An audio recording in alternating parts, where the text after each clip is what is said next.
Olá pessoal, eu sou Luiz Arthur Nogueira e este é o Papo de Economista, um programa feito por economistas sem economês, direto dos estúdios da B3 em São Paulo. Conosco nesta semana, o economista Antônio Corrêa de Lacerda, professor doutor, Departamento de Economia da PUC de São Paulo e sócio-diretor da AC Lacerda. Professor Lacerda, tudo bem? Seja bem-vindo. Olá, como vai, Luiz Arthur? Satisfação estar aqui. Satisfação é toda falar nossa. Com você. Professor Lacerda, primeiro tema do bloco, o senhor escolheu crescimento econômico. Isso. Tivemos na sexta-feira o IBGE divulgando uma pequena alta de 0,1% em relação ao segundo trimestre, porém a terceira alta trimestral consecutiva. Afinal de contas, podemos dizer que foi um estado bom ou nem tanto? Eu acho que nem tanto, né? Porque a queda na economia nos últimos anos foi muito substancial. Quer dizer, nós caímos aí, se tomarmos a base de 2014, cerca de 8%, né? Se considerarmos os 15 trimestres decorrentes até ali. A boa notícia é que estamos agora num campo positivo, mas num nível muito aquém do desejável. Tem muito que recuperar ainda. Tem muito que recuperar e a gente sabe que as consequências primeiro da recessão e depois da estagnação que a gente vive é um elevado desemprego, é um nível de endividamento muito forte ainda das empresas, das próprias famílias, né?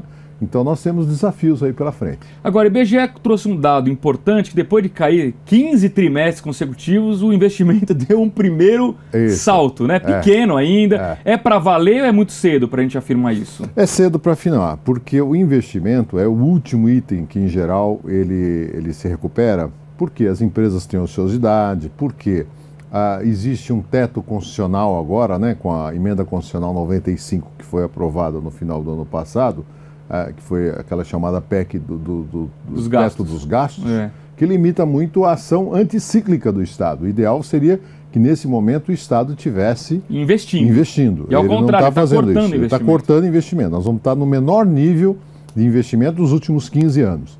Então, o investimento formação bruta de capital, que inclui governo, setor privado, capital estrangeiro e nacional, está 30% inferior ao início da crise em 2014.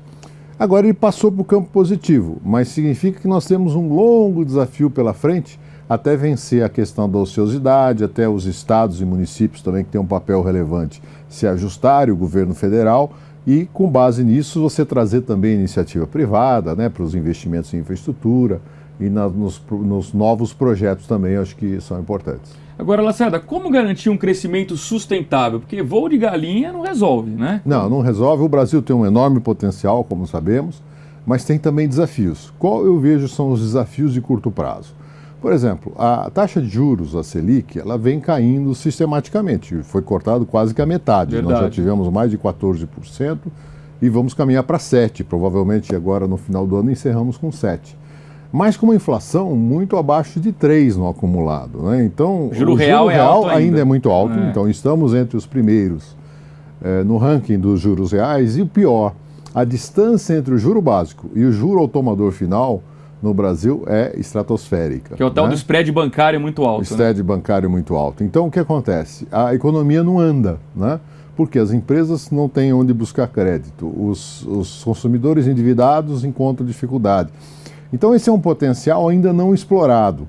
Então, eu vejo que, do ponto de vista da política econômica, por exemplo, um desafio que você tem importante, se você quiser transformar esse crescimento de uma forma mais sustentada, é trabalhar a política monetária não apenas no juro básico, mas também na ponta, né? Eu acho que os bancos públicos podem ter um papel relevante para isso também, embora a gente saiba que estão com restrições, né? Principalmente o BNDES, em função da devolução de recursos que ele tem feito. Mas é a única linha, por exemplo, de financiamento de longo prazo que temos no Brasil, né? Então, não dá para prescindir do BNDES no momento desse, se queremos alavancar, de fato, o investimento. Professor Lacerda, quais são os riscos de dar tudo errado e a gente voltar para uma recessão? Tem esse risco? Esse risco está sempre presente porque a recuperação ainda é muito tênue, né?